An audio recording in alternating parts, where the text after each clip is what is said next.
Pô, o investidor de qualquer lugar do mundo, ele vai aplicar no Brasil para quê? Se os Estados Unidos está pagando Sim. um juros mais alto, um juros mais alto do que era, né? Então, com certeza, isso atrapalha nós brasileiros. Agora, pegou a gente num momento de fragilidade, que a gente não precisava estar passando.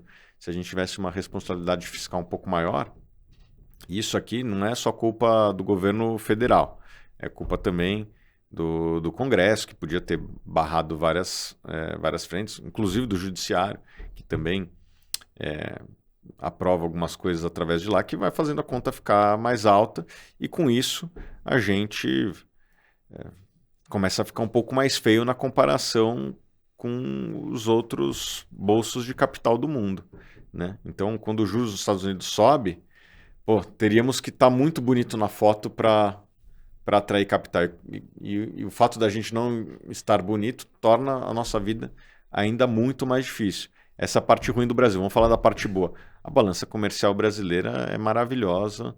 Muito deve-se ao agro, né? O sucesso do agronegócio e também a expansão da produção do pré-sal, que me faz muito seguro para os próximos, sei lá, 20 anos em relação à nossa balança de pagamentos. Eu acho que essa é a notícia maravilhosa para o Brasil.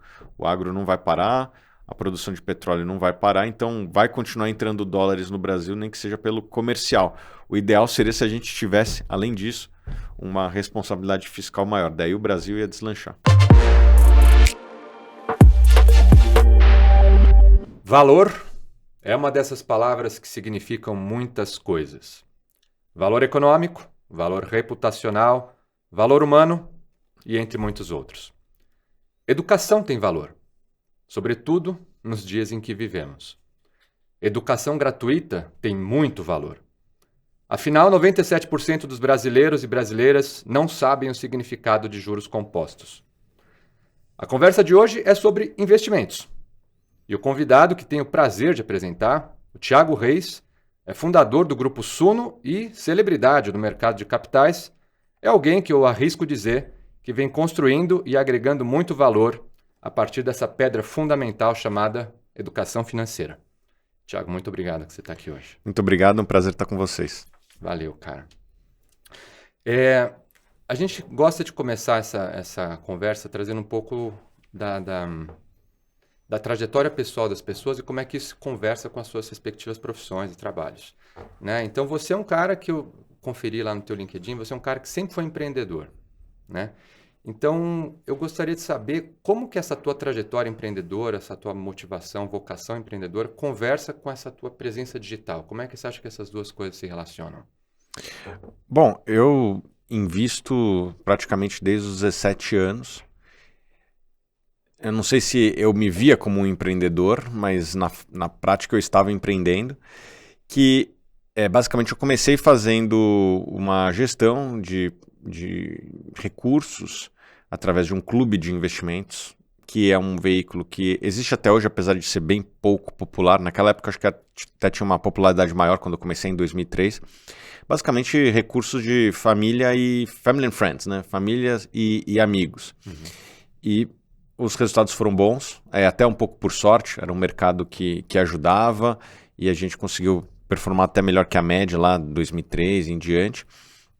E na paralela também eu fui fazendo alguns outros negócios no mercado financeiro, como brokeragem de aluguel de ações, uma coisa bem de nicho, mas que naquele momento estava começando a conhecer algumas pessoas que tinham ações e basicamente a gente trabalhava para alugar e aquilo lá me dava uma certa renda para poder continuar investindo, né? Eu sempre me vi, antes de tudo, como um investidor, aquele que investe no negócio dos outros, não necessariamente aquele que está tendo o próprio negócio. Okay. Né? O que eu fazia eram serviços ali, transações, não via como um grande empreendimento. Mais para frente eu transformei esse clube num fundo, que depois mais para frente também vendia a participação para os demais sócios que eu tinha no fundo. Fiquei um tempo num sabático, que na minha cabeça na época era férias mesmo, mas cansou. Era férias não, era aposentadoria, mas cansou rapidamente, assim, depois de 3 meses, com 30 anos aposentado, não é tão legal assim. Uhum. E daí voltei a empreender. né, no mercado de capitais, que sempre foi a minha paixão, minha vocação. E eu fui estudar um pouco do que tinha de negócios lá fora que estavam na intersecção entre internet e investimentos. Investimentos sempre foi a minha paixão, a minha vocação. Internet, porque permite você crescer 24 horas por dia, sem necessidade de investir numa loja, investir num espaço físico. Isso vai bastante capital e limita o seu crescimento. E sobretudo, consegue vender globalmente, né? Não só no Brasil, como eventualmente fora. Tem muito brasileiro fora, e brasileiro de fora tem uma renda em dólar, geralmente, né? Ou em moeda forte. Então, com isso a gente conseguia vender 24 horas em qualquer lugar do mundo sem a necessidade de capital. E fui ver o que tinha de negócio lá fora que estava na intersecção entre internet e investimentos. Encontrei alguns, né? Uma dessas empresas chama Morningstar, que é uma empresa bastante conhecida, vale uns 10 bilhões de dólares na bolsa, e ela tem várias linhas de negócio, e ela começou com uma linha de negócio muito parecida com o que a Suno começou lá atrás, que é esse modelo de assinatura por análise. Né? Os investidores, parte deles procura um time alinhado, focado, competente numa determinada classe de ativos. Né? No nosso caso, a gente começou por ações, depois adicionou análise de fundos imobiliários. Pegamos esse crescimento do mercado de capitais. Eu acho que a gente surfou, mas a gente também ajudou a trazer investidores para a Bolsa. Quando a gente começou, tinha 500 mil investidores na Bolsa, hoje tem 5 milhões. Tinha 80 mil investidores em fundos imobiliários, hoje tem 2 milhões e meio. E os nossos materiais, os nossos sites são os mais acessados dessa categoria. Então, eu acredito que a gente teve um impacto importante nesse crescimento. Os países que se desenvolvem geralmente fazem isso através do mercado de capitais pujante. E o Brasil precisa ter isso, e acho que a gente foi uma peça fundamental nesse crescimento dos anos recentes e vamos continuar sendo nos próximos. Então, a minha visão sempre foi o seguinte: investimento é a minha paixão, internet é algo que está no DNA do brasileiro. Né? O brasileiro adora a internet. Rede social. Se tratou da questão da rede social. O Brasil, a última vez que eu vi, é o segundo país do mundo que mais gasta tempo em rede social. Né? Muito mais que os Estados Unidos, por incrível que pareça. Então, a gente teve que se adaptar a isso. Né? Nós temos uma presença em redes sociais fortes, sites também fortes, aplicativo, enfim. Uma pegada digital que ajudou a gente a distribuir os materiais que a gente produziu ao longo do tempo. E como é que você... Eu entendi. Como é que foi esse encontro aí entre o seu conhecimento em investimentos, a sua vocação, e encontrar, digamos, uma forma de atrair esse público que já está na internet, mas atingir essa pessoa e fazer com que ela engajasse com o seu conteúdo? E aqui eu estou trazendo a questão do conteúdo gratuito, que eu acho que foi a estratégia lá atrás, mas falar um pouco sobre isso. Como é que você, então, empacotou o negócio para chamar a atenção das pessoas? É uma boa pergunta. Foi feito, não vou dizer sem nenhum planejamento, mas foi feito muito na prática, porque não existiam caminhos trilhados anteriormente, porque muitas das redes sociais, inclusive, eram novas ou tinham formatos novos, então não tinha um livro de como produzir conteúdo para stories no Instagram. Né? O stories no Instagram ele era recente ali, então a gente teve que aprender fazendo, bem como várias outras empresas, não só do nosso segmento, foram também aprendendo fazendo. Né? O nosso princípio é o seguinte: se a gente quer chegar no público, nós temos que estar onde o público está. E o público no Brasil ele é muito aderente à rede social. No nosso caso, a gente teve um crescimento muito forte no Instagram, no YouTube, nas outras redes também, mas é menor porque o consumo no Brasil ele é menor. Essas são as duas redes mais tradicionais. Instagram e Facebook. Desculpa, YouTube. Facebook a gente começou lá atrás, só que aconteceu, eu sinto que o público de Facebook ao longo do tempo foi saindo do Facebook e indo pro Instagram. A gente até começou muito forte no Facebook, mas hoje o Facebook não é muito relevante para nós, até em termos de publicidade, mas em termos de conteúdo orgânico. Eu acho que ele tem mais flexibilidade para texto, né? Para você como é que você formata a sua campanha ali, né? Porque o Instagram ele é muito visual, uma coisa meio de revista, assim, né? Mas enfim, não sei porque o brasileiro ele foi saindo do Facebook e indo pro Instagram. E o YouTube, eu acho que é uma realidade que veio para ficar daqui até a eternidade, né? Assim, é um mega canal muito bom. Eu adoro ver YouTube, tô na academia lá, eu assino o YouTube Premium. Sim. Eu uso como se fosse um podcast, assim, eu vejo entrevistas e, enfim, conteúdos, deixo ali como se fosse um podcast e faço minha academia. Então eu gosto muito do YouTube, acho que quase como todo mundo, né? Claro. E das mais variadas classes sociais, das mais variados gêneros, etc., estão lá, né? Então acho que o brasileiro, nós temos que estar onde o povo está, né? Não tem esse ditado, né? O artista tem que estar onde o povo está, e o povo está nas redes sociais. Então nós temos que ter uma estratégia de redes sociais. E, obviamente, essa estratégia vai sendo construída em tempo real ali, porque muitas das coisas são novas, né? Funcionalidades novas que surgem todos os dias. Então, não existe um livro de estratégia para Instagram quando eles criam novas funcionalidades todos os dias. Reels, acho que há 2 anos atrás, era irrelevante, não existia. Hoje já é um dos principais canais lá do Começou com, não era Instagram. Do Snapchat, teve algum que criou o TikTok, né? O TikTok, acho que foi uma cópia do TikTok, não sei. Não, perdão, não é o Reel, é o Story. O Stories foi uma cópia do Snapchat. Snapchat, é isso aí. Que a gente nunca teve. Acho que nosso público... Não pegou no Brasil, né? Talvez um público mais jovem. Infelizmente não, é a realidade. O investimento, ele é para um público mais adulto, né? Assim, é quem tem renda... E geralmente, infelizmente, quem começa a ter uma preocupação depois dos 30 ali. Enquanto o pessoal tem uns 20 anos, é raro ter essa preocupação de investimentos. Eu acho que é uma preocupação que deveria vir quanto antes, porque quanto antes você começar, mais você vai capturar os juros compostos ao longo do tempo. Mas a minha sensação é que o investidor brasileiro ele só começa a se questionar a respeito dos seus investimentos dos 30. E olha que eu já vi gente se preocupar só dos 60 e tem gente que nunca se preocupou, mesmo aposentado, né? Daí vive do INSS. Tá. Então, a gente está falando bastante sobre rede social, assim, a falar com esse público amplo para daí buscar uma conversão para ele adquirir um produto, no caso que você falou lá atrás, essa assinatura. Né, como é que era, então... a relação, a comunicação entre Suno e os assinantes, uma vez que eles estavam ali dentro, pagando, como é que era a criação de conteúdos, formatos, como é que vocês foram inovando nisso? Boa pergunta. A gente começou com os relatórios, né? Que temos até hoje. E, obviamente, que a gente foi reformulando a própria entrega do relatório. Antes era um PDF, hoje cada empresa tem sua página lá dentro. A gente foi criando plantões de dúvidas para as pessoas irem lá. E daí é vídeo, real time, uma live interna com os assinantes. A gente tem vídeos que, vamos dizer assim, reduzem bastante, fazem um resumo da análise. A gente sente que as pessoas cada vez mais são, vamos dizer assim, querem consumir as coisas mais resumidas. Então a gente foi pegando um relatório que demora, sei lá, meia hora para ler, e transformar em 1 minuto. Quem quiser se aprofundar, tem aqui o relatório de meia hora, mas tem um videozinho de 1 minuto. Tem o que a gente criou também, o Suno Minuto, que é quase que um Twitter lá, dentro do nosso aplicativo das principais notícias do dia, porque tem notícia todo dia de todas as empresas, né?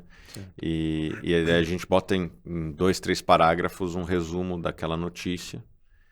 É mais sobre texto ou é mais vídeo? Sobre a perspectiva, nesse caso é texto, sobre a perspectiva dos nossos analistas, né? Tá. Entendi.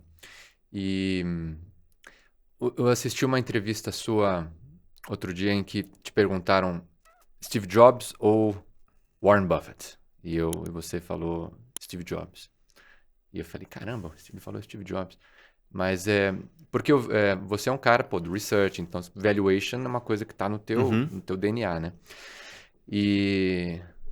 Eu venho dessa área também, mas assim... então, pensando no tal do value investing, né? Que é a linha do Buffett e tal, que eu acho que guia muito dessa educação de você explicar pro teu investidor, que possivelmente muitas vezes está buscando uma solução rápida, um ganho rápido, etc. e tal. Como é que você enxerga essa visão de longo prazo que o value investing oferece e tal? Como é que você Qual que é a sua definição pessoal de value investing e como que você acha que isso conversa com o teu público? Quanto que você acha que ele absorve disso? Quanto que você acha que ele compra dessa ideia? Ou seja, no final das contas, como é que você entende que valor pode ser criado sob uma perspectiva econômica? Bom, São várias perguntas aqui, eu vou tentar... Foi uma multi-pergunta. O que é value investing? Value investing é você comprar um ativo por menos do que ele deveria valer, né? Os preços, eles oscilam na bolsa diariamente e de tempos em tempos cria-se uma distância grande entre o que é o preço e o que deveria valer aquele determinado ativo. E eu sei que existe uma certa subjetividade no que deveria valer. Quanto que deveria valer a Vale? É uma pergunta que depende de várias premissas. Qual que é o preço futuro do minério de ferro? Que é sempre difícil de você planejar ou fazer qualquer tipo de previsão. Mas dá para você fazer previsões conservadoras. Por exemplo, vamos trabalhar com o preço médio dos últimos 10 anos? Me parece uma premissa razoável. Né? Não me parece ser nem ultra otimista, nem ultra negativa. Me parece ser uma premissa razoável. Com esse preço a gente conseguiria projetar o fluxo de caixa da empresa?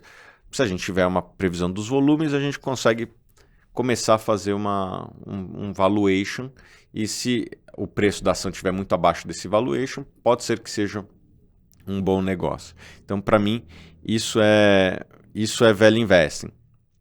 Agora, o value investing, infelizmente, mas é a realidade, ele é uma filosofia de nicho em qualquer mercado do mundo. Não é todo mundo que acredita no value investing. Tem gente que compra porque os outros estão comprando, porque está na moda, porque está subindo. As pessoas compram ativos pelos mais variáveis motivos. Eu sigo essa filosofia. Para mim tem sido vencedora, para os nossos clientes tem sido vencedora, todas as nossas carteiras superam o benchmark. Mas não sei se todo mundo vai acreditar nisso.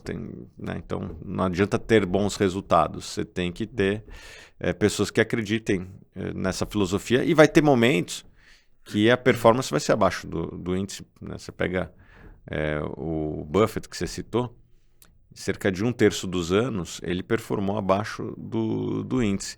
E muitas vezes as pessoas desistem nesses períodos de menor performance. E daí na hora que você desiste, você joga fora todo o futuro daquela estratégia que tem um racional para ser vencedora, mas muitas vezes no curto prazo ela pode ser perdedora. Então é uma filosofia de nicho, e no Brasil mais de nicho ainda. O que é bom para quem segue, porque tem menos competição. Tá. Só um comentário paralelo. Você viu que deu um problema com a Berkshire Hathaway? Lá caiu 99%? Eu vi algum bug aí na bug isso aí. Um bug. Eu não acompanhei tão de perto, eu vi na internet e tal. Foi um bug aí na cotação. Não caiu 99%. Né? Mas eu entendi. Essa questão que você falou sobre prever o futuro do preço do minério, por exemplo, bom, as bolsas de derivativos estão aí para pôr os produtos em cima disso, né? As estratégias. Mas eu concordo com você que se comprometer com esse longo prazo é realmente uma coisa complexa. E enquanto você estava falando, eu estava pensando no papel da máquina aí, do algoritmo trading, assim, aquelas arbitragem, que não tem nada a ver com essa visão de longo prazo, né? Tem gente que ganha muito dinheiro com o que você falou, né? Que são os fundos de alta frequência, high frequency trading, né? Depois vale a pena quem quiser procurar um pouco mais. Tem uma empresa chamada Citadel, que é uma empresa enorme, que faz isso, ganha muito dinheiro, mas eu acredito que está muito distante do investidor individual. Uma empresa como essa aí tem, 100 PhDs trabalhando. Não é todo mundo que vai conseguir construir uma empresa dessa, e mesmo se conseguisse ter o dinheiro para contratar esse tudo de gente, você está competindo com um cara que já é muito bom. Esse mercado ele é altamente competitivo, esse mercado dos algoritmos. Né? Não é o mercado que eu estou inserido, e não é o mercado que eu acredito que a pessoa física deveria tentar se inserir. né? Dá para ganhar dinheiro com day trade? Esse cara ganha dinheiro com day trade. Só que é bem diferente do day trade que você vê aí nesses vídeos de YouTube de influenciador de day trade. É máquina, é PHDs, é inteligência de altíssimo nível, computadores muito sofisticados que o investidor individual não tem acesso às máquinas, inclusive, né? Ficam próximas das bolsas, um terreno do lado da bolsa vale muito por conta disso, pela proximidade, são nanosegundos. É um jogo totalmente diferente do meu jogo. Dá para ganhar dinheiro? Com certeza. Está aí o fundador da Citadel, que é muito vencedor. Agora, não é um jogo que eu estou preparado para jogar. Eu jogo mais o jogo do longo prazo e eu acredito que o investidor pessoa física tem muito mais chance aqui do que aqui. Tá. Porque quando você fala sobre o longo prazo, aí entra também fatores culturais, como você falou, Estados Unidos ou Europa, sei lá, países mais desenvolvidos. Já é de nicho o negócio do value investing, e no Brasil é mais nichado ainda, dado que a gente, talvez por uma questão cultural, a gente tem essa perspectiva mais do imediatismo, de querer o resultado logo. Sim. A própria bolsa é um nicho no Brasil, se a gente for pensar, porque hoje tem mais ou menos 5 milhões de investidores na bolsa, né? É o número que é dado por aí. Talvez seja até menos, porque às vezes tem uma contagem dupla de CPFs. Eles vão trabalhar com 5 milhões.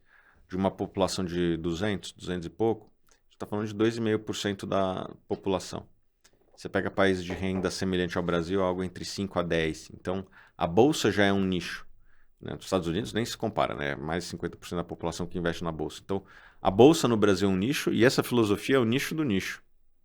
Eu ia te fazer uma pergunta um pouco mais adiante, mas acho que pode trazer para agora. Então, assim, como é que você está enxergando desse aumento do número de investidores? Como é que você está enxergando a evolução da maturação do nosso relacionamento com investimentos? Então, contextualizar. Nós vemos poupança. Até pouco tempo atrás, referência de investimento era poupar. Aí passamos para um CDB, agora estamos entrando num fundo imobiliário, aí tem um Fiagro, aí tem um fundo de infra e tal, porque mantém-se aí uma certa lógica do dividendo, de um pinga-pinga, Como é que você está acompanhando esse aumento de investidores com a sofisticação dos produtos?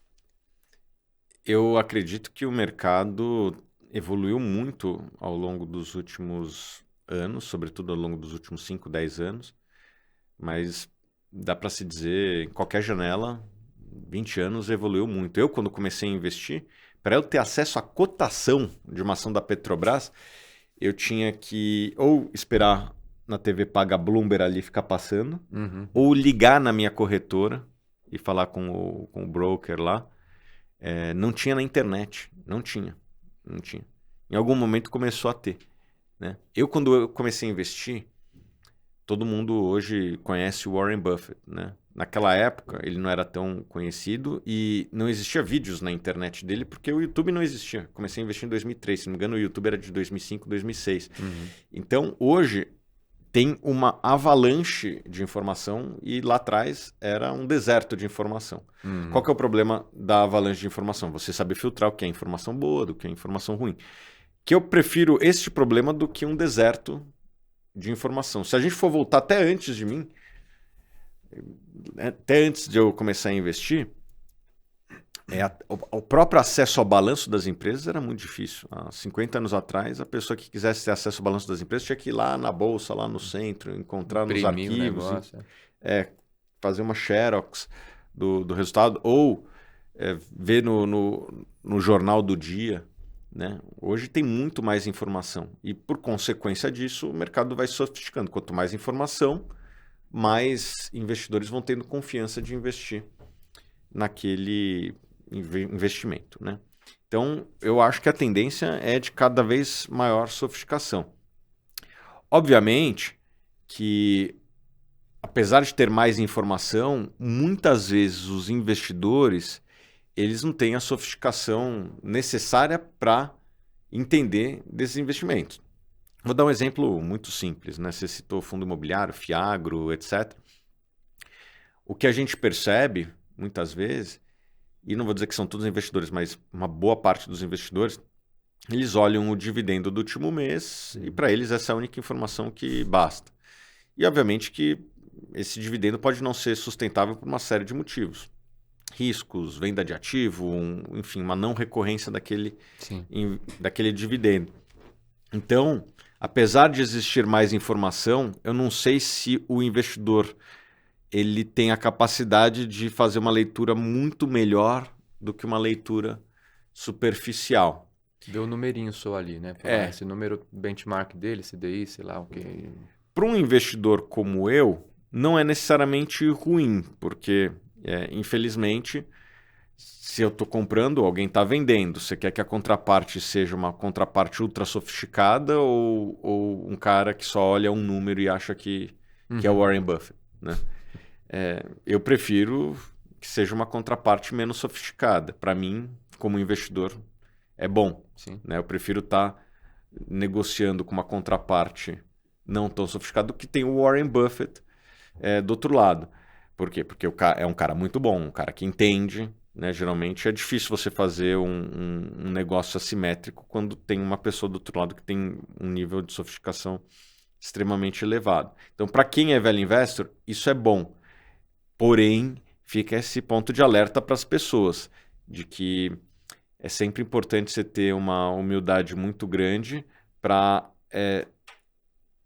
não se prender apenas a uma métrica, fazer uma análise muito mais profunda. A tendência das pessoas é aprender um pouquinho, já achar que entende muito, e daí tomar decisões baseadas só nesse pouquinho. E quanto mais você estuda, mais você descobre que você não sabe tudo, né? Então, eu acho que o investidor brasileiro ainda tem que, para se sofisticar de fato, tem que estudar muito mais ou contratar um profissional de investimento que tenha essa sofisticação. Entendi.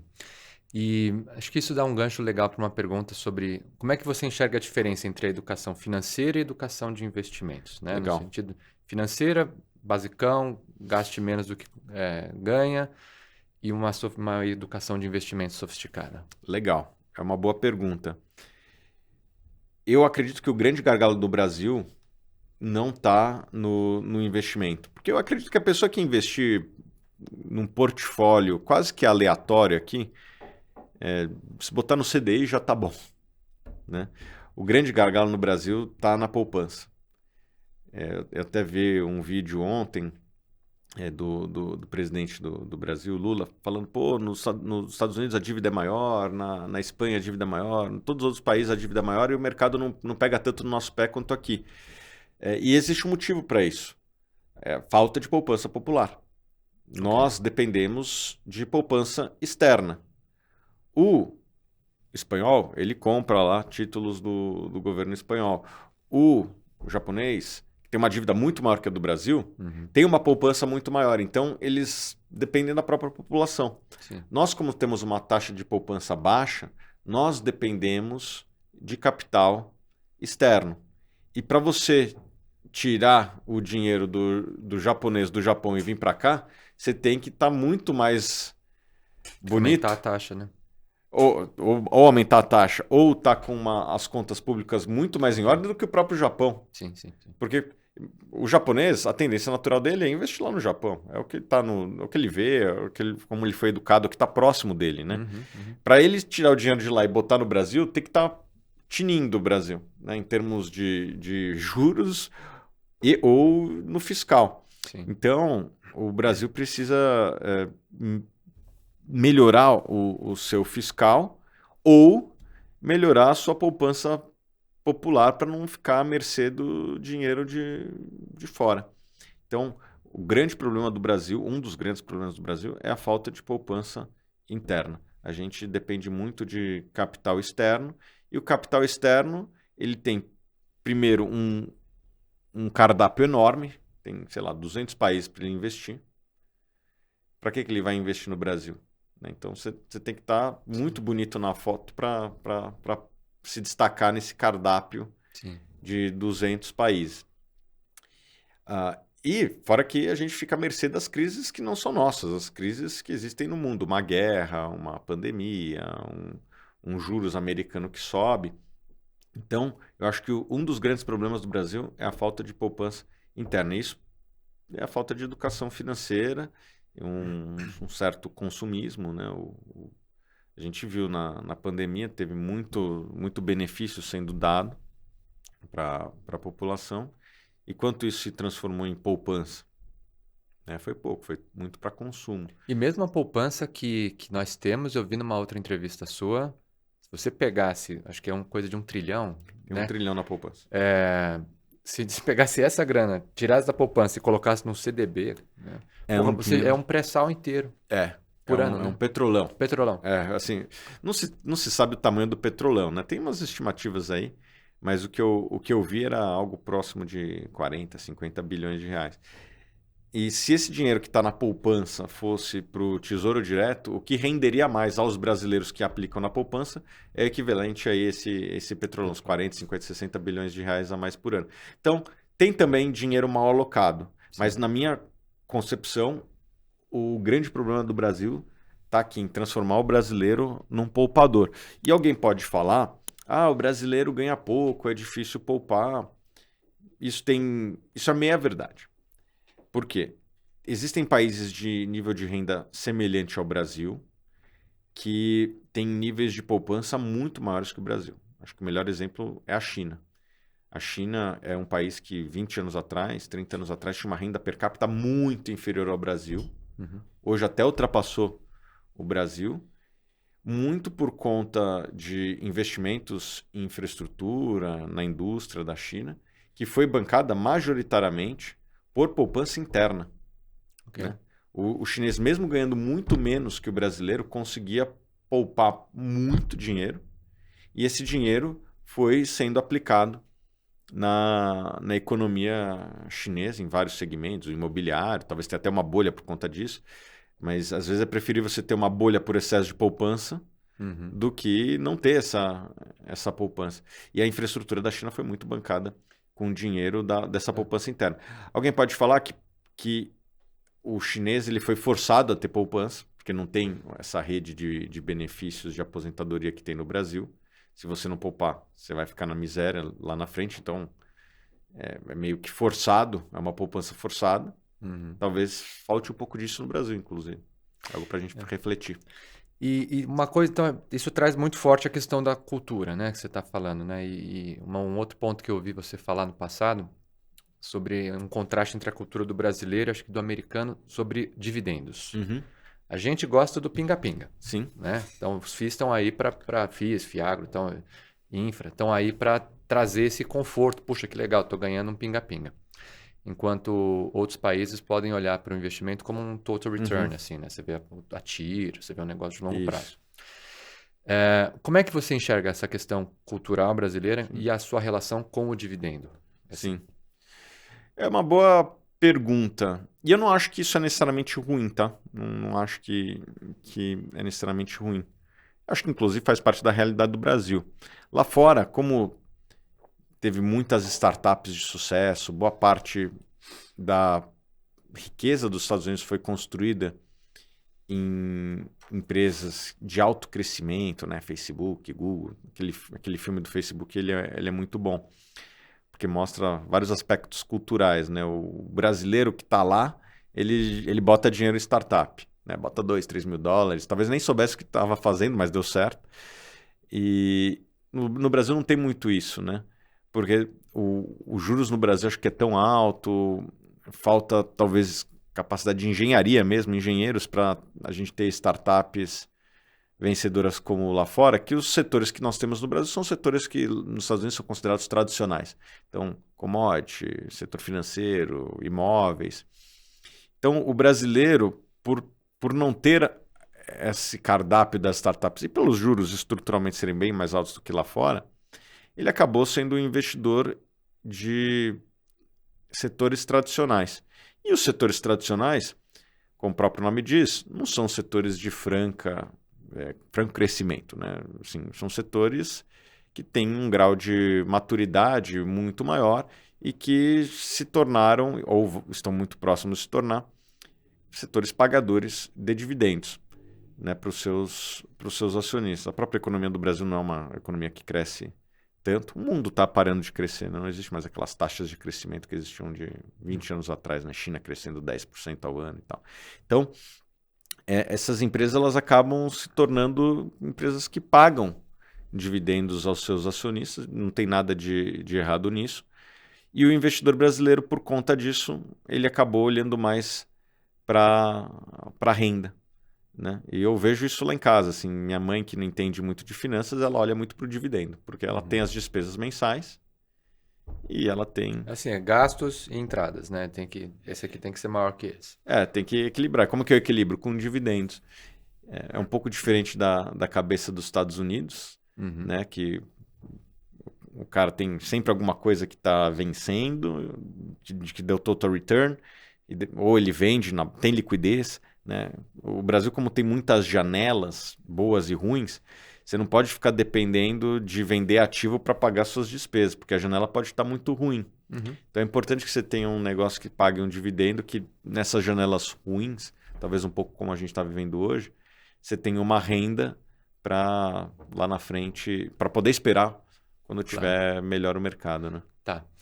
Essa análise aí, longo prazo, curto prazo que você está falando, me traz à tona a questão do investidor, velho investor, né? Uma coisa de longo prazo, e um especulador, assim. Especulação dá até para entrar no mérito da máquina, que a gente falou, high frequency, etc. Como que você acha que essas duas formas de investimento se complementam? Para fins de liquidez, para fins de sofisticação do mercado, né? Existe uma complementariedade. Uma vez, eu até anotei um negócio que você falou, que o que diferencia era o prazo e a intenção, né? Mas queria talvez explorar isso um pouco mais a fundo. Eu não acredito que a maior parte dos investidores vai ter capacidade de se tornar um bom especulador. Eu acho que são pouquíssimos que têm essa capacidade, mesmo entre os mais sofisticados. É porque cai até no espectro até um pouco mais da moral, né? Assim, filosoficamente falando, né? Por que especular? É necessário? Quanto que isso está de fato agregando valor? Sim, né? Tem esse lado também. Mas eu acho que não é nem esse o real motivo. O real motivo é que é difícil mesmo. Ok. Né? Quem que ganhou dinheiro especulando no Brasil nos últimos 20 anos? Alguém vai falar, um carinha lá ganhou não sei o que e tal, mas assim, é um ou dois. Você vê as grandes fortunas da Bolsa no Brasil e no mundo, elas são construídas aos poucos, né? Elas pertencem aos senhores de cabelos brancos, né? Eu brinco, porque não é que o senhor de cabelo branco ele é melhor que o jovem, mas é que ele está há mais tempo nessa rotina de poupar um pouco todo mês, comprar ações, e os juros compostos eles vão sendo capturados com o tempo. Então, eu acredito que o melhor caminho para o investidor individual é esse caminho de investir a longo prazo.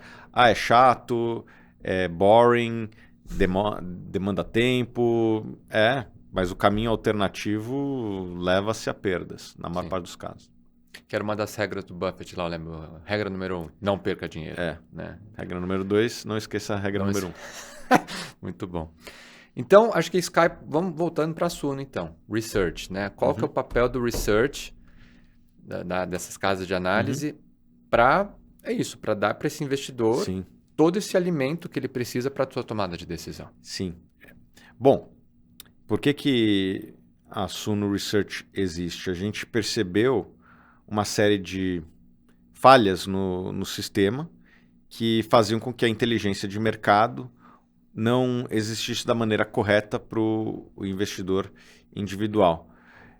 Os departamentos dos grandes bancos eles foram sendo enxugados ou sendo sustentados por outras áreas, como o investment banking, como pela corretora, e muitas vezes a análise não era a mais pura possível para o investidor, porque o investidor ele estava recebendo um serviço de análise gratuito, mas não existe nada gratuito. Se está sendo bancado pelo investment banking, essa análise que foi feita dessa empresa que acabou de fazer a IPO, ela é boa pelo relacionamento do investment banking ou ela é boa para o cliente? Então, quando você não paga por um serviço, você é o que está sendo... Você é o produto, né? Você é o produto.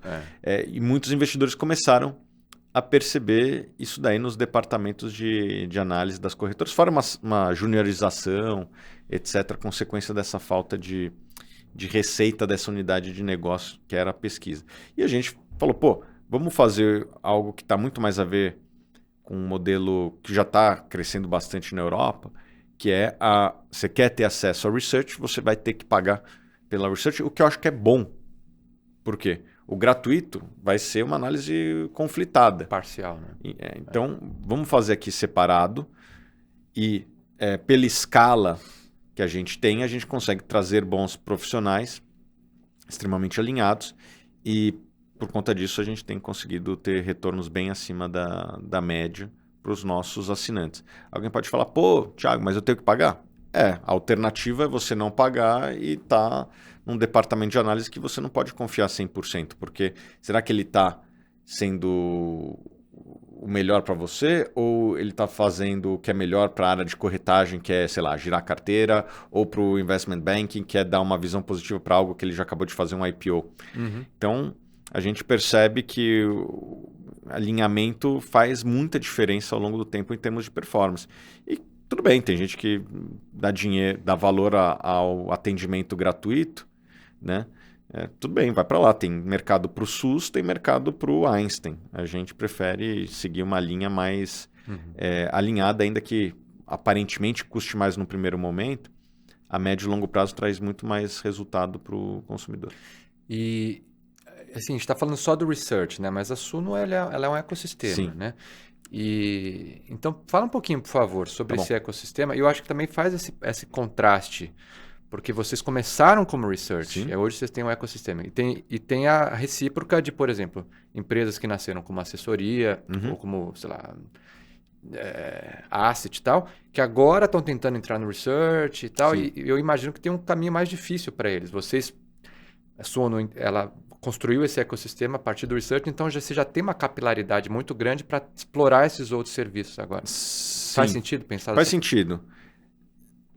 Bom, a Suno ela começa como a research, a gente tem uma asset, importante falar, né? Alguém pode falar, e o conflito de interesse? A gente não analisa os nossos fundos na research, e daí meio que evapora ou qualquer conflito. Thiago, você vai indicar? Não vou, cara. Não vou indicar o meu Fiagro na research. Tá. Daí acaba o conflito. Daí onde está o conflito? Okay. Né? A gente vê outras corretoras que não fazem isso. Né? Você vai pegar lá a análise, aquela análise gratuita que eu falei, é só fundo da própria corretora, é só fundo do próprio banco. Os meus produtos são muito bons. A garantia sou eu. Exatamente. Então a gente não faz isso. Né? Os nossos fundos aqui, eles, além de ter toda a proteção de Chinese Wall, etc., a gente é mais realista que o rei. Nós não analisamos na research os nossos fundos imobiliários. Então nós temos a Asset, que hoje a gente tem 4 verticais, né? A vertical de investimento em empresas, né? Os fundos de ações, fundo de ações internacional, fundo de small caps, todos eles batendo também seus benchmarks. A gente tem uma vertical de agro, que é o nosso Fiagro ali, que é o Snag 11, que até onde a gente tem notícia foi o melhor índice Sharpe, né? Assim, melhor risco-retorno da sua categoria. Nós temos os fundos imobiliários, tem o SNCI, o SNME, o SNFF, o SNEL e o SNLG. Quase todos eles ali, ou melhor, todos aqueles que a gente criou desde o início, estão muito bem posicionados em risco-retorno na hora que você compara com os demais da categoria. E temos também infraestrutura. Né? A gente tem um fundo de debenture de infraestrutura que também está entre os melhores da categoria. Essa é a Suno Asset. E a gente tem a divisão de advisory, né? Então, basicamente, a construção do portfólio e às vezes até mais do que isso, pensar na sucessão, pensar na questão tributária, que é muito relevante no país, qualquer país do mundo. Né? E daí nos mais diferentes modelos, assessoria, wealth, consultoria, existem características em cada um deles, e a gente tem crescido muito nessas duas frentes aqui. Não acho que a gente vai abrir novas frentes, e com isso a gente consegue servir investidores que são clientes nossos, e investidores que são clientes de outras plataformas, de terceiros, através da nossa asset. A gente cresceu muito com a research, isso é verdade, mas hoje a nossa divisão que tem mais clientes, pouca gente sabe disso, é a asset. Nós temos ali algo entre 150 a 200 mil clientes. Acho que é até mais próximo de 200 mil clientes. É uma das maiores assets do Brasil em número de clientes. E o quanto que você acha pelo fato de ter começado no research, permitiu que você tenha esse cenário hoje? Eu não sei se é por ter começado na research ou é por ter uma marca que ganhou uma visibilidade que permitiu a gente construir outras coisas, né? E daí, com certeza, a marca da research ajudou a crescer nessas outras verticais. Mas não foi a research que impulsionou. Talvez tenha sido a nossa marca e reputação construída na research que impulsionou os outros negócios. Eu acredito muito mais nessa linha. Ok. Você diz, não foi a research indicando. Tá. Não, é porque quando eu penso em research, eu penso nisso, a coisa de educação, assim, você tá estimulando o tic-tac das pessoas, sim. Né? Ao invés de dar pílula mágica para as pessoas. Sim. Talvez daí até maior, né? Assim, o ecossistema de, sei lá, exposição da Suno, com certeza ele ajuda as várias unidades de negócio. Tá. Então, vamos falar um pouco dos desafios, né? Assim, a questão de mercado. Agora, assim, com quem que, teoricamente, a Suno compete sobre a perspectiva de research? Os famosos gurus do mercado financeiro, que tá cheio por aí, né? CVM está querendo regular, muita gente falando abobrinha. Como é que você enxerga tudo isso? Eu acho que o nosso maior competidor é o juros altos. Ok. Né? Como eu disse, o investimento em ações, o investimento em renda variável ainda é um investimento de nicho no país. O grande estoque de dinheiro no Brasil ainda está em produtos de renda fixa. Né? Então, quanto que se tem aí de estoque de produto de renda fixa? São trilhões e trilhões. Pelo menos uns 3 tri, mas eu acho que é mais para 5 trilhões. Né? Isso bota a poupança no meio. Enquanto o investimento em ações não deve... Se você somar o investimento de fundo de ações e mais ações diretamente, eu vou fazer um chute, mas não deve dar um tri de reais. Então, a grande competição do Brasil está nos produtos da renda fixa. E para reduzir os juros no Brasil, daí é uma discussão longa, mas eu acho que passa por ter mais poupança interna, por ter um fiscal mais ajustado. E daí no nosso segmento a gente tem diversos players, mas assim, se você perguntar para mim, Thiago, se você pudesse acabar com um competidor do teu nicho ou acabar com os juros altos no Brasil, eu não tenho nenhuma dúvida, eu prefiro muito mais que a gente tivesse um juros muito mais próximo da média mundial. E o quanto que você acha que a gente depende dos Estados Unidos nisso? Por exemplo, os Estados Unidos está aí agora não baixou o juro, está lá, mantém 5,25. Sim. E claro que deságua aqui. Né? Com certeza. Como é que você enxerga essa relutância lá? Isso é uma competição a mais que nós não tínhamos visto ao longo da minha vida. Os juros do Brasil, os juros nos Estados Unidos desde que eu nasci sempre foram juros baixos. Né? Não só nos Estados Unidos como no resto do mundo, na Europa, no Japão, na China. Né? Esses são os grandes bancos centrais, sempre foram juros baixos. E os juros nos Estados Unidos subiu nos últimos anos, sobretudo porque a inflação subiu. E eles tiveram que ir aumentando a taxa de juros para reduzir a atividade econômica, para reduzir a inflação. Isso já está acontecendo, talvez não na velocidade que todos gostaríamos, mas já está acontecendo. Os dados de economia estão vindo cada vez mais arrefecidos, a inflação está vindo cada vez menor, a inflação de produtos já está comportada, a inflação de serviços eu acredito que vai cair ao longo do tempo, porque a atividade está ficando cada vez mais comportada. Agora, é um grande competidor de capital. Quando os juros nos Estados Unidos sobe, o investidor de qualquer lugar do mundo ele vai aplicar no Brasil para quê? Se os Estados Unidos está pagando um juros mais alto do que era. Né? Então, com certeza, isso atrapalha nós brasileiros. Agora, pegou a gente num momento de fragilidade, que a gente não precisava estar passando.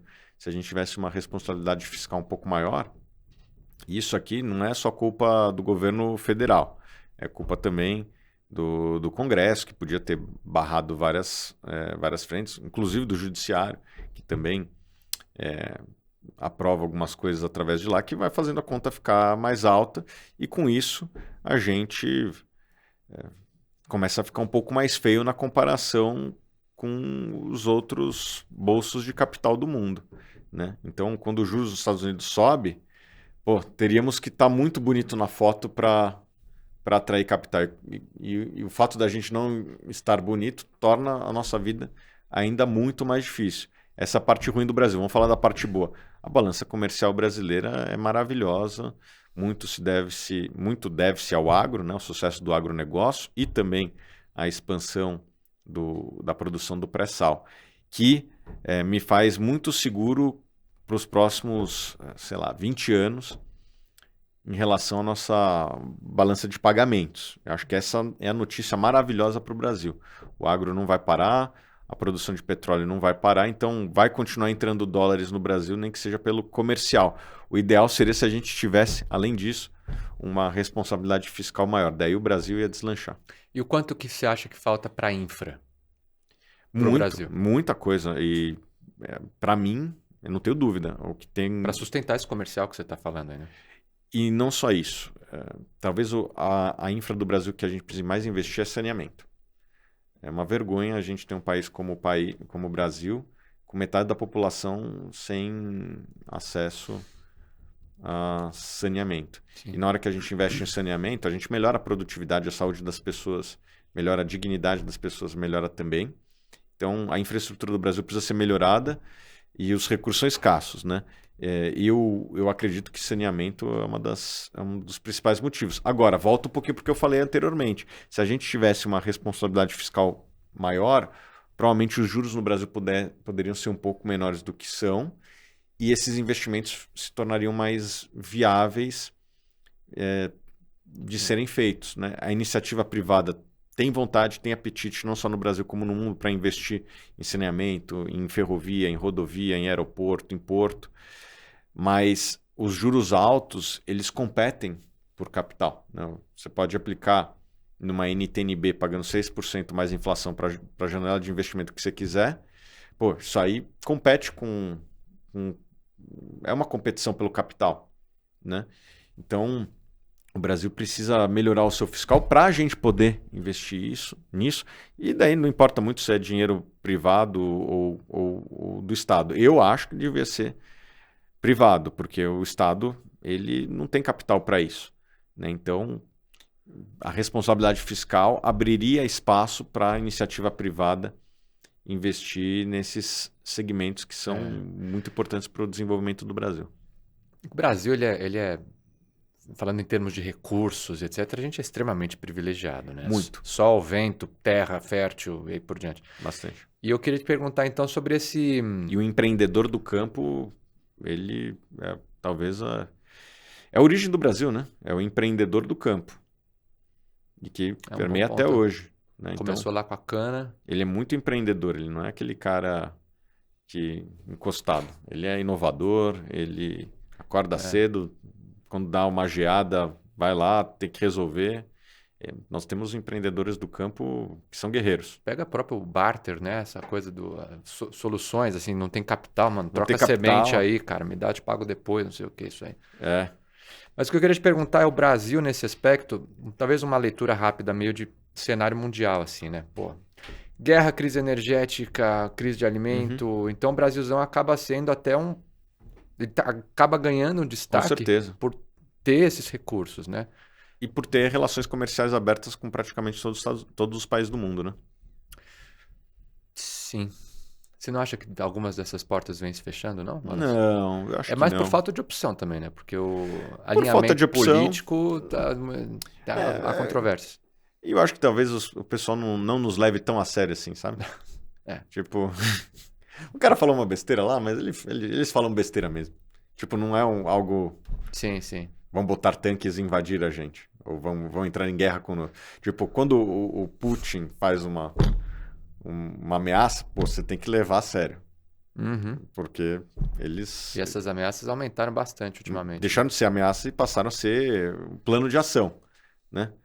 Quando o presidente, seja esse, seja o anterior, fala uma coisa, não é tão levado a sério assim.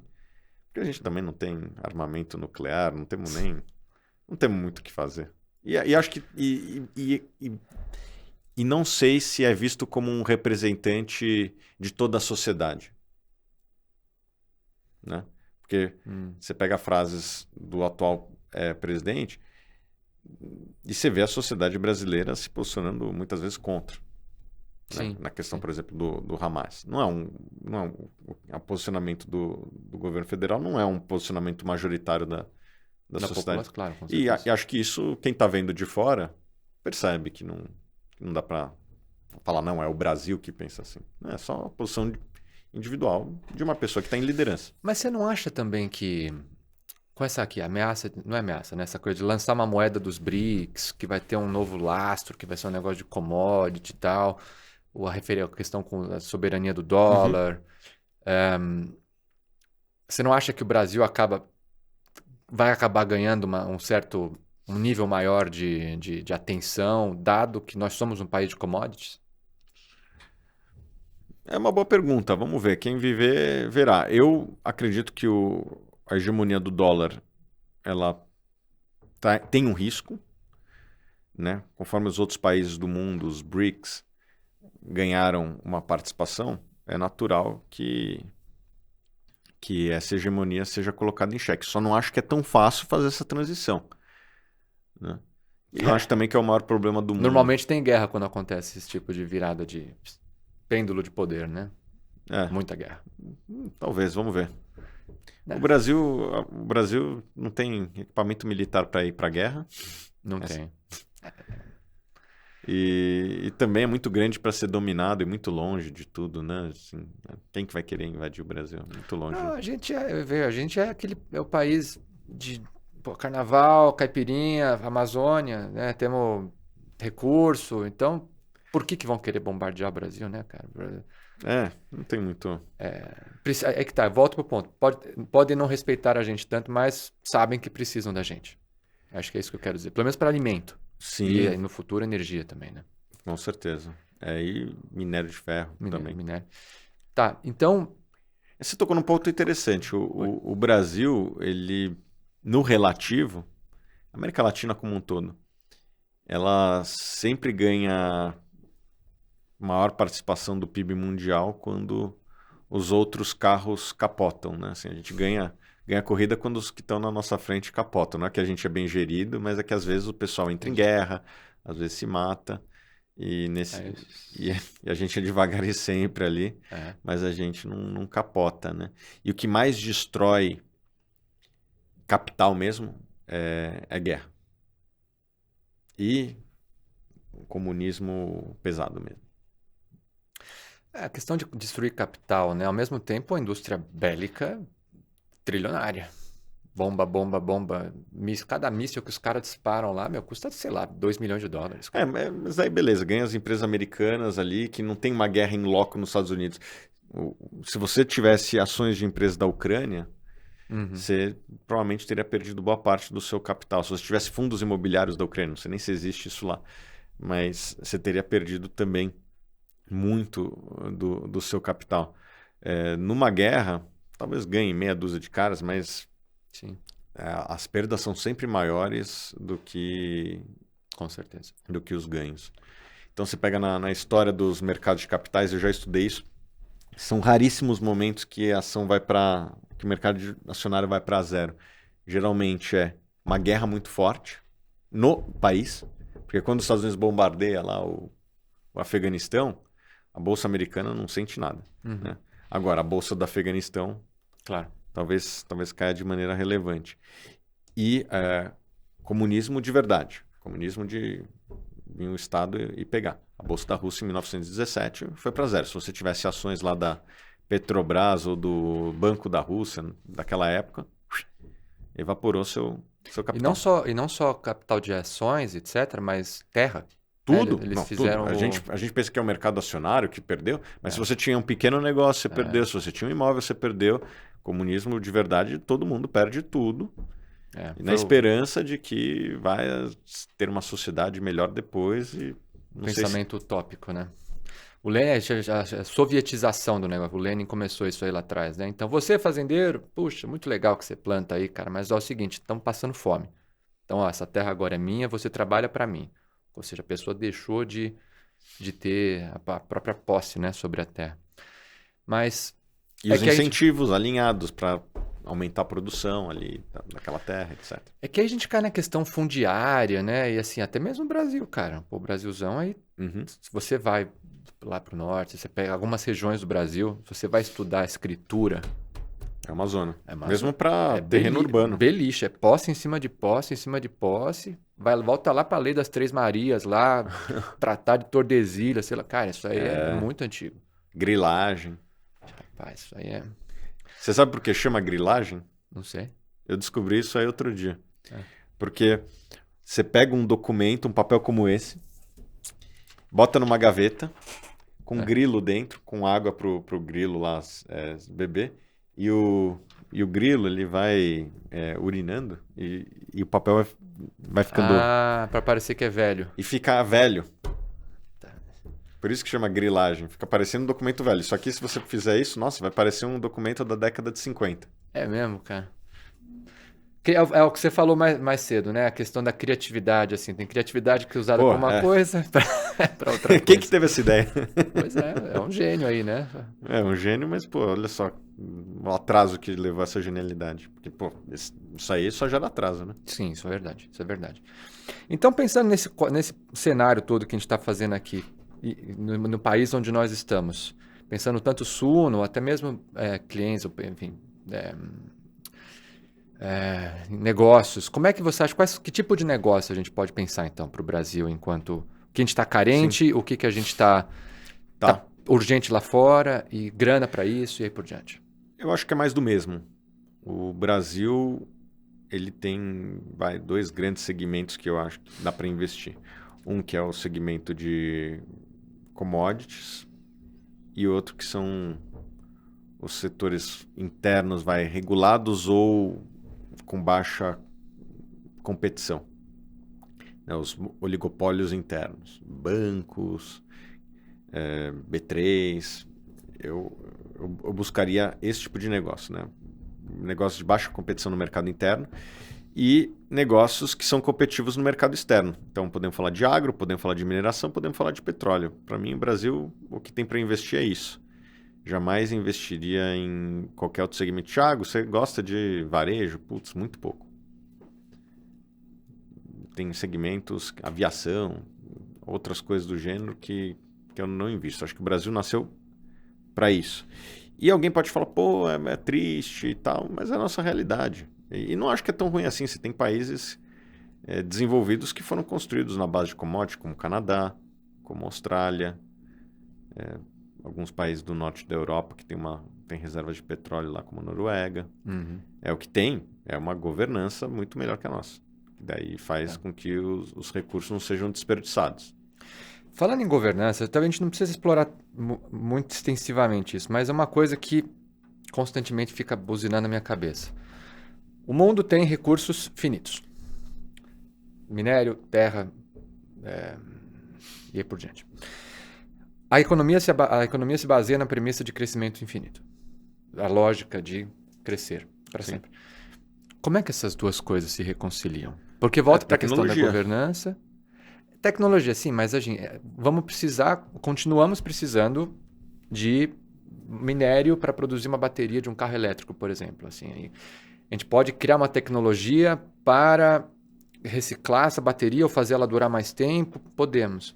Mas considerando demanda, aumento de população, aumento de renda per capita, estímulo ao consumo, na minha cabeça é muito difícil essa reconciliação. Assim, querendo dizer, faz sentido a gente pensar, por exemplo, numa perpetuidade quando o recurso, a base para esse fluxo de caixa aqui é limitado? Entende? E aí o que eu quero, o que eu estou puxando? Qual a conversa que eu estou puxando aqui? A governança que você falou, sustentabilidade e tal. Você acha que esses dois mundos se reconciliam? E só para finalizar minha pergunta, Sim. O Damodaran escreveu um artigo lá atrás sobre ESG. Não para em pé. Ele falou isso há 5 anos atrás, sei lá, 7 anos atrás. Um artigo de 30 páginas. E claro que o ESG, ele evoluiu, BlackRock já pulou fora, BlackRock agora chama de Transition Investing, politizou, é complexo, né? Então, assim, uma leitura sua geral, Zona, assim, sobre a inserção desse elemento da sustentabilidade ou do governança para que porque essas teses aqui que você está falando tem algum valor daqui 50 anos, entendeu? Eu acredito que os interesses do capital estão muito alinhados com tudo isso que você falou. Vou dar exemplos nossos lá na empresa, né? A gente tem a nossa asset e na parte, por exemplo, de agro, a gente financia sementes. As sementes que a gente financia, qual que a gente quer financiar? A semente mais produtiva, semente de soja, né? A semente de soja mais produtiva. Ou seja, o agricultor que comprar essa semente vai conseguir produzir mais com menos área. E, em teoria, se todo mundo fizesse isso, nós conseguiríamos alimentar a população mundial na mesma região. Uma coisa que a gente tem descoberto, irrigação. Irrigação é um segmento que o Brasil ainda explora pouco comparado com outros países, né? A área irrigada do Brasil, na hora que você compara com o total de área do Brasil, ainda é bem menos do que outros países do mundo. E irrigação é um negócio que tem uma rentabilidade boa para o agricultor. Tem um payback um pouco maior, mas ainda... Investir na irrigação. Investir na irrigação. Irrigação nada mais do que você produzir mais com menos área. Né? Armazenagem é outra coisa. Então, esse tipo de tese nós estamos buscando, não porque queremos abraçar as árvores, mas porque a gente quer remunerar o capital dos nossos acionistas. E a gente vê que as teses que mais param de pé em termos de retorno não é jogar mercúrio no rio, é investir em coisas que tenham uma sustentabilidade, vamos dizer assim, é produzir mais com menos recursos. Então, eu acredito muito no contínuo ganho de produtividade da economia. Entendi. Então, eu acho que os recursos naturais, eles vão ser cada vez cada vez mais você vai conseguir produzir mais usando menos deles por conta de tecnologia. Assim. Quem está no front line, ali na linha de frente, consegue ver assim, ganhos de produtividade enormes, sementes que consomem menos água, que consomem menos fertilizante, que consomem menos herbicida, e isso daí, no final do dia, vai criando a necessidade de uso dos recursos naturais cada vez menor. Não é da noite para o dia, mas a produtividade do agro brasileiro cresce 2-3% ao ano. Né? A produção de agro do Brasil foi mais ou menos 5-6% ao ano em qualquer janela que você vê, né? Principalmente de grãos. Foi 5-6% de crescimento de grãos. E a área foi menos de 2%. Então, de onde que veio esses 3-4% a mais? Veio de produtividade, veio de mecanização, veio de melhoria das sementes, melhoria do manejo do solo, um pouquinho de irrigação, melhoria bem pequena de armazenagem, a infraestrutura do Brasil que melhorou muito lentamente, mas tem melhorado. Então, eu acredito que o crescimento econômico ele é contínuo muito pelo ganho de produtividade, não de você estar necessariamente extraindo mais da natureza. Entendi. Vamos ver se eu estou certo. Entendi. Não, eu digo isso porque eu venho acompanhando isso de primeira mão, né? As finanças verdes, os task forces para lá e para cá, o IFRS S1, S2, que são os anexos específicos para sustentabilidade e tal. Cara, assim, tá aqui. Em termos de desenvolvimento, sofisticação contábil, etc., para você poder inserir isso num fluxo de caixa, ter uma recondepara para o teu valuation de qual que é o teu impacto ambiental, isso tá aqui, né? E a pressão tá aqui, eu vejo, né? Então, por isso que eu falei um pouco, acho que antes da gente começar, eu vejo que tem um abismo, cara, entre comunicação e finanças e economia. Até o próprio Robert Shiller, que é esse economista que ganhou o Nobel, escreveu um livro chamado Narrativas Econômicas, que ele fala, porra, cara, narrativa não entra no mundo da economia, nem finanças. Eu acho que é aí que entra um pouco dessa ponte, para ajudar a gente quantificar esses efeitos qualitativos, né? Uhum.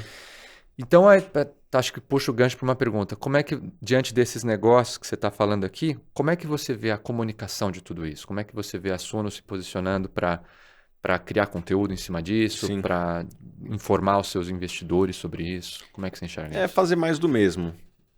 Obviamente que às vezes melhorando o formato, os formatos estão sempre mudando, né? Como eu falei anteriormente, agora é Reels, é o da vez no Instagram, né?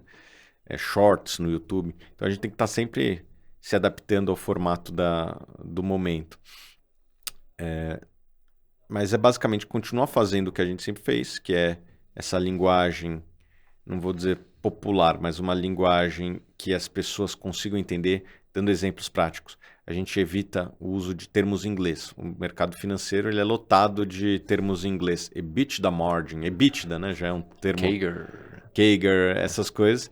Sabemos falar? Sabemos falar, mas na hora que a gente vai falar num vídeo, a gente evita. Só tem um termo em inglês que a gente usa, que é dividend yield, que a gente não encontrou nenhum outro em português. E o próprio brasileiro já incorporou, já sabe o que é dividend yield. Né? Não tem um termo em português e o termo em inglês, como vários outros termos em inglês, né? Fake news. Todo mundo sabe o que é fake news. Sim. Né? São notícias falsas, mesmo tendo uma tradução para português, pegou o termo fake news. Dividend yield é a mesma coisa, é o único termo que os nossos analistas estão autorizados a utilizar. E basicamente isso, é continuar fazendo o que a gente faz.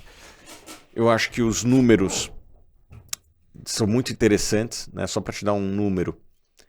Quando a gente começou a Suno, tinha 80 mil investidores em fundos imobiliários, hoje tem 2,5 milhões. Nós temos os principais sites que as pessoas se informam nessa categoria. E o FIIs, o Fund Explorer. O Status Invest também. Status Invest. E o que isso significa? Ano passado foi a primeira vez, desde que eu nasci, que recursos privados superaram os recursos da poupança em funding do setor imobiliário. Okay. Então, e muito desses recursos privados, o principal foram os fundos imobiliários, principalmente os fundos de CRIs, né? Certificado de Recebível Imobiliário. Então, a gente já vê um impacto real na economia. Muitas pessoas, por exemplo, fazem o chamado do home equity, né? Você tem um imóvel, você quer um empréstimo, você dá esse seu imóvel de garantia no empréstimo. Com isso você consegue um empréstimo muito mais barato, porque você tem uma garantia. Né? E boa parte do home equity do Brasil é feito através de fundos imobiliários. Certo. Né? Então, essa é uma categoria que é meio nova até no Brasil. Né? O financiamento imobiliário popular era para a construção de novas casas, etc. Então você traz novas linhas de financiamento que não existiam no Brasil. Então, o benefício é só a taxa ou tem prazo mais longo, alguma diferença? Opa, boa pergunta sua. O prazo dá uma flexibilidade muito grande para o gestor negociar o prazo, porque o capital dentro de um fundo ele tem um caráter quase que perpétuo. O fundo imobiliário não tem entra e sai de dinheiro do fundo como é um fundo normal, né? Um fundo de renda fixa. Você bota dinheiro no fundo, saca o dinheiro no fundo. O fundo imobiliário ele tem um número de cotas fixo e se você é um cotista e quer seu dinheiro, você vende para outro cotista na bolsa. Certo. Né? E a mesma coisa, se o cotista quer participar desse fundo, ele compra a sua cota na bolsa. Tem momentos que tem ofertas, daí os fundos crescem, mas na maior parte das vezes as transações são no secundário. Né? E com isso, como o gestor ele não tem uma pressão de saque, né? Ele pode ter ativos de longo prazo lá dentro. A gente já viu um CRI de 30 anos, de uma empresa muito boa, uma empresa listada, né? Uma empresa dona de shoppings aqui em São Paulo. Certo. Isso não era possível antes, fazer um crédito de longuíssimo prazo. E tão importante quanto ter prazo no mercado imobiliário, eu acho que até mais, talvez, vai ser ter prazo em fiagro. O Brasil ele tem uma carência, já falei, de irrigação, de armazenagem, que é desesperador em algumas regiões do Brasil. Tem regiões do Brasil que o produtor ele bota ao ar livre, porque não tem capacidade de armazenagem, e reza para não chover. Porque se chover, perda total na produção. O grande celeiro do mundo ainda... E não é qualquer cidadezinha, não. Se você procurar no Google, você vai procurar lá, Sorriso, teve esse problema ano passado. Sorriso é o maior município produtor de soja do Brasil. Deu problema de milho lá, de estocagem, eles deixaram ao ar livre. O município que mais produz soja do Brasil teve problema de armazenagem. Então, não é qualquer município. Praticamente todos os municípios brasileiros. E o Rio Grande do Sul está aí para mostrar para a gente que o ambiental pode, sim, machucar severamente, né, a economia. Daí eu não sou ambientalista, não sei o quanto que isso foi sim. vez, aliás, nem ambientalista, um perito no meio ambiente, o quanto que isso tem... Digo, a possibilidade existe. Acho que a possibilidade existe, o quanto que... Geada sempre aconteceu, né? Sim. Geadas ou eventos climáticos sempre aconteceram. Eu não sei dizer se estão acontecendo com mais frequência ou simplesmente a gente tem uma cobertura maior do que tinha no passado, o que dá uma sensação de maior frequência. Mas, voltando ao assunto dos fiagros ali, é possível com eles agora dar crédito de longuíssimo prazo que não existia para o agro brasileiro. O agro brasileiro foi muito construído em créditos de curto prazo.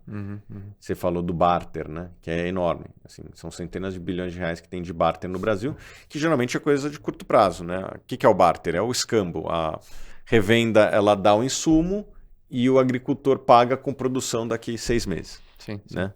Meio que uma troca de reféns, né? Eu te dou aqui, você me dá lá no outro lado. E o juros embutido é enorme nessa transação. Como não tem dinheiro, muitas vezes as pessoas não vê os juros, mas tem um juros ali embutido, né? Muito alto.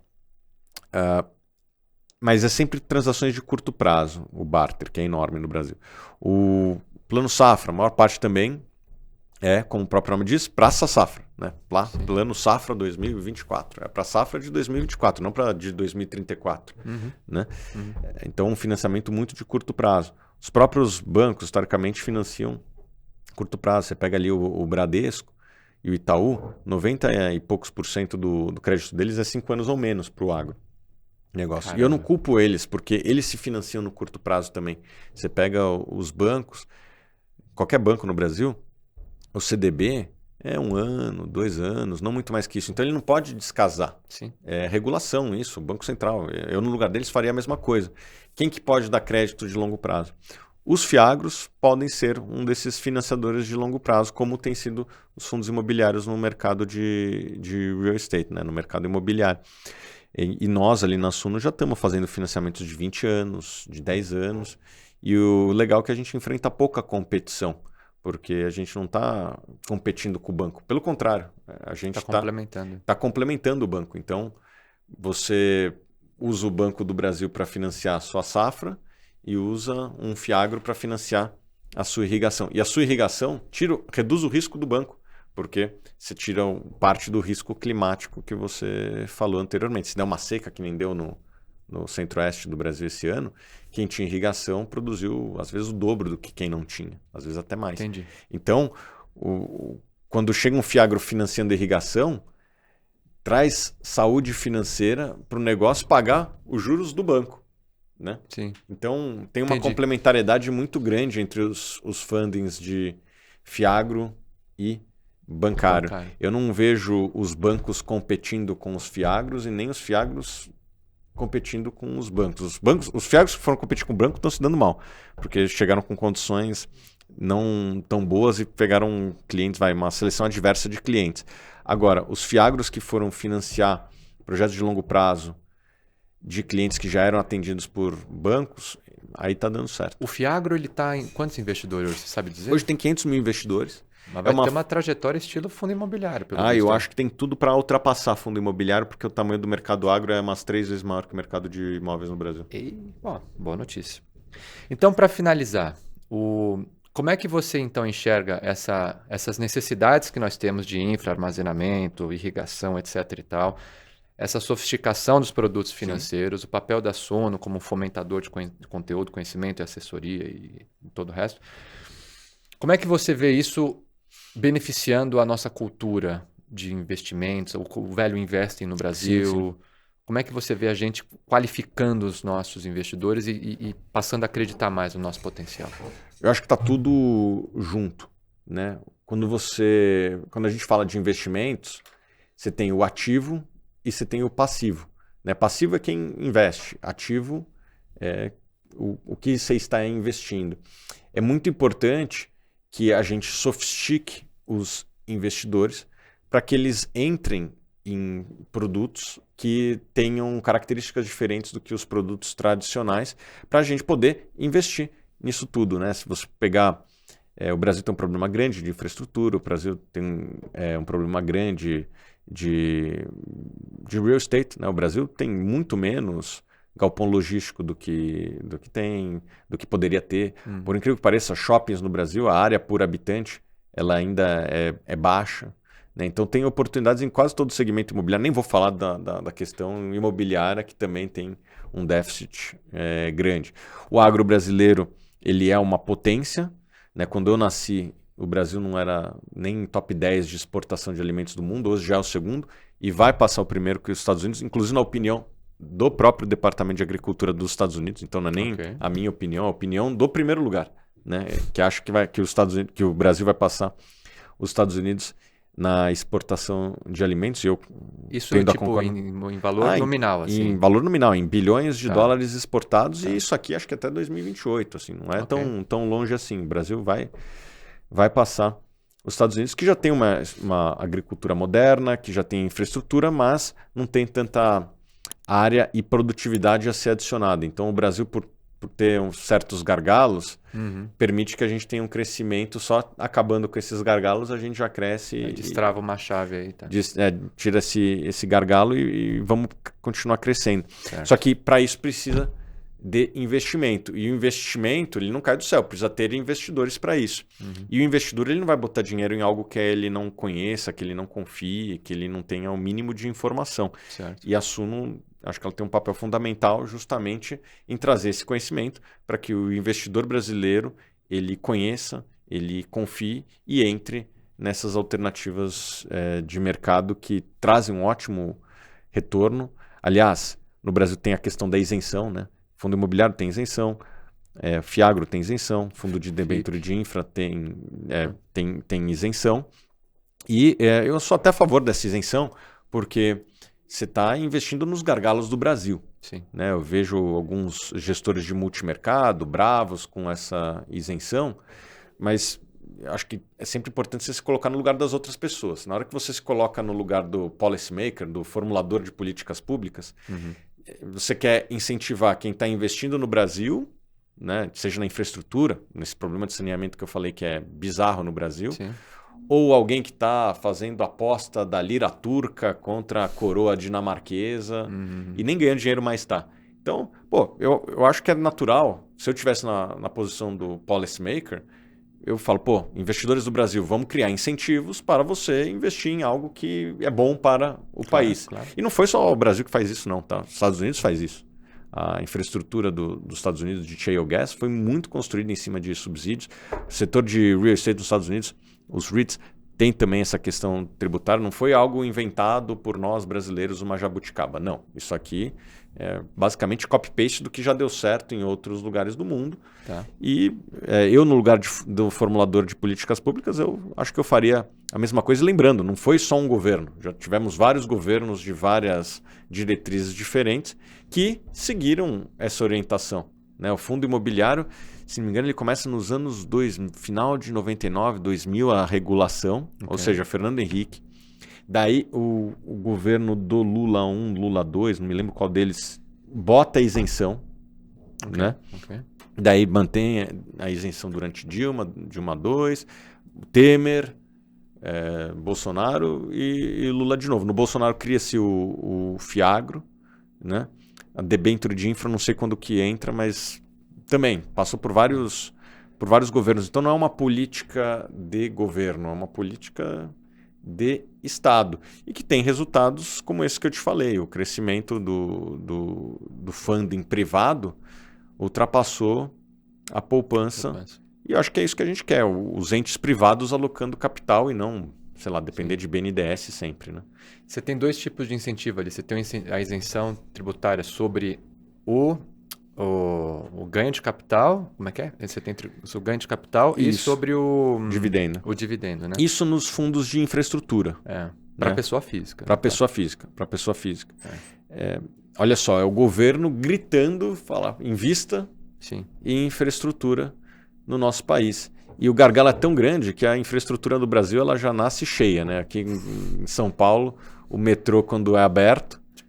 Primeiro dia da linha amarela já estava... Já tem confusão, já tem gente que morre pisoteada. Vendinha de pão de queijo. Né? Então, olha só o gargalo de infraestrutura no Brasil. O Brasil é um país diferente da China, né? A China, ela investe primeiro em infraestrutura e depois torce para vir gente ocupar depois. Né? O imobiliário da China está aí para provar isso, né? O imobiliário, infraestrutura, né? O aeroporto de Pequim, acho, ele foi aberto às moscas, hoje é mega lotado, mas assim, a China ela investe na frente. Certo. O Brasil, ele investe depois. Investe para cobrir o que está atrasado, né? Tem prós e contras de cada um. No modelo chinês, você às vezes corre o risco de fazer um investimento que vai dar em água. Né? Esse é o risco. O Brasil, o risco é que, você ficar horas no trânsito, é ruim também. Né? O ideal seria um meio termo, aí, o meio do caminho. Mas isso é bom para o investidor, porque você, na hora que você investe em infraestrutura, o projeto tem que ser minimamente viável para parar de pé.